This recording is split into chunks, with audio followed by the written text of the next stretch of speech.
Recém-nascido é encontrado morto por coletor de lixo em São José dos Campos. O caso foi registrado como homicídio. É a terceira ocorrência desse tipo na região nos últimos 4 meses. Vários exames serão feitos para realmente a gente saber qual foi a causa-morte. Corrida contra o tempo.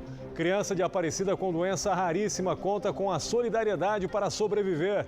Tratamento nos Estados Unidos está orçado em R$200 mil. Eu acredito assim que as pessoas vão ser tocadas e elas vão nos ajudar a aumentar a esperança do meu filho. Falha na Zona Azul. No primeiro dia do sistema rotativo em Taubaté, parquímetros erram o valor da hora estacionada. R$2, 40 minutos de estacionamento pago. R$3, 1 hora de estacionamento. Ah, é 1 hora? 2?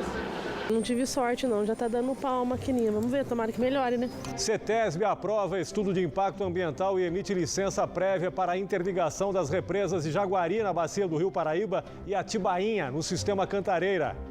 Técnicos tentam evitar contaminação do Rio Paraíba com o combustível do caminhão que tombou na Carvalho Pinto. 20 mil litros vazaram. Setembro já primaveril. Frente fria deve trazer chuva de volta à região nesta quarta-feira. Hoje, vendaval interrompeu a travessia das balsas no litoral norte.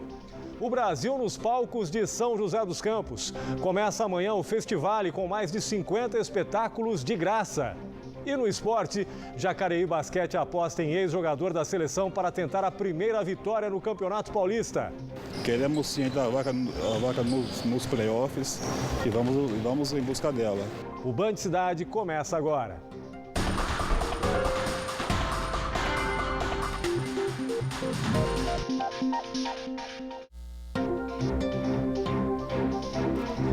Boa noite. A Polícia Civil tenta identificar a mãe do bebê encontrado morto hoje de manhã em São José dos Campos. O corpo da criança, de aproximadamente 8 meses de gestação, foi achado por coletores de lixo. Segundo o delegado, a menina ainda estava com a placenta e o cordão umbilical. O caso foi registrado como homicídio. No período da tarde, investigadores voltaram ao local da ocorrência, ouviram testemunhas e procuraram por pistas para tentar localizar a mãe. O corpo do bebê foi abandonado neste terreno, no bairro Jardim Santa Inês 3, região leste de São José dos Campos. Esse gari, que não foi autorizado pela empresa a gravar entrevista, foi quem localizou a recém-nascida. Segundo a Polícia Civil, em depoimento, o coletor de lixo contou que o corpo do bebê estava dentro de uma caixa de papelão fechada, que acabou abrindo ao ser colocada na caçamba. De acordo com o delegado responsável pelo caso, a criança, uma menina de cerca de 8 meses de gestação, já devia estar morta há pelo menos 2 dias. Ele falou que estava fazendo um serviço normal de coletagem de lixo, encontrou uma caixa encostada no terreno baldio, normal, junto com outros detritos, jogaram no caminhão, até aí eles não perceberam nada. Quando eles desceram a prensa, é que o feto escorregou, a criança escorregou, daí eles viram realmente tratar de um ser humano e comunicaram à Polícia Militar. O delegado explica que o caso está sendo tratado como homicídio, porém não está descartada a possibilidade de infanticídio ou aborto. O corpo foi levado para o IML de São José e a polícia aguarda o resultado da perícia. Nós iniciamos tipificando no crime de homicídio, até porque nós dependemos de um laudo pericial, porque se o feto foi retirado do ventre materno morto, nós estaríamos diante de um aborto, ou um aborto consentido, ou um autoaborto, até mesmo um aborto espontâneo, dependendo. Mas se provarmos, assim que nós tivermos a autoria, que ela matou o próprio filho sob estado puerperal, influência do estado puerperal, teremos um crime de infanticídio. Por enquanto, como há uma celeuma no tocante ao crime, nós vamos tipificar como homicídio. Esse é o terceiro caso semelhante registrado na região em menos de 4 meses. Em julho, no município de Lorena, uma catadora de materiais recicláveis encontrou o corpo de um bebê dentro de uma caçamba de lixo. No mês de maio, outro corpo de um recém-nascido foi localizado em um terreno baldio em São Sebastião.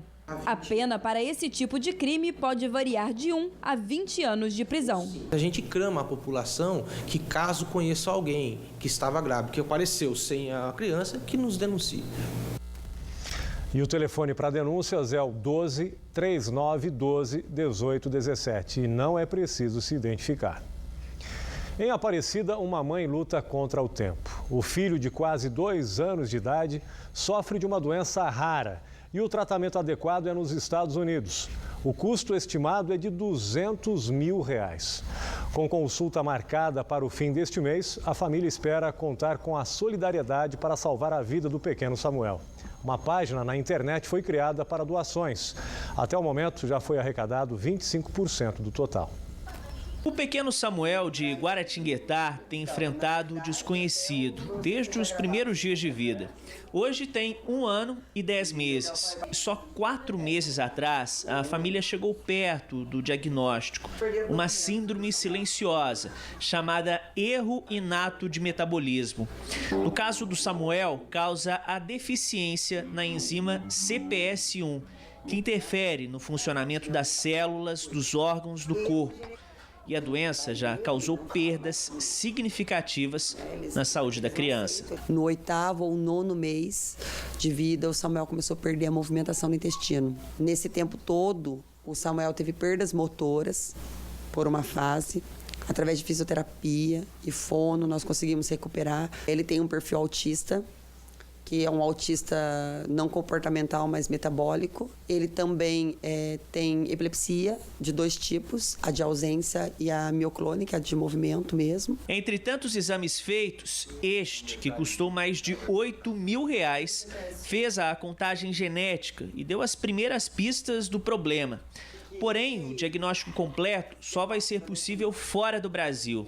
E essa raridade da doença exige tratamento no exterior. Desde o início de maio, os familiares do Samuel tentam sensibilizar os moradores aqui da nossa região com o caso da criança. E a solidariedade do próximo é a única esperança deles. Eles criaram uma página nas redes sociais para arrecadar recursos para a ida do Samuel e da Ciliane para os Estados Unidos no final de setembro. Para isso, para a consulta e para o início do tratamento, eles precisam de R$200 mil. Mas até agora o valor necessário não foi arrecadado. A consulta é muito cara. O valor que nós temos é muito pouco ainda, Otávio. Nós precisamos de mais, porque o tratamento vai ficar muito caro. A gente já vê pelo valor da consulta. E a gente não sabe o tempo de vinda. Tanto que o nosso visto vai ser um visto especial, porque nós vamos e nós não temos previsão de vinda, porque a minha esperança é que lá nos Estados Unidos haja o tratamento e a gente consiga dar uma vida adequada para o meu filho. Esse neuropediatra explica que essa falha no código genético da criança foi herdada dos pais. Você pode ter chamado portadores sãos, ou seja, ele porta o gene, mas ele não tem a expressão da doença.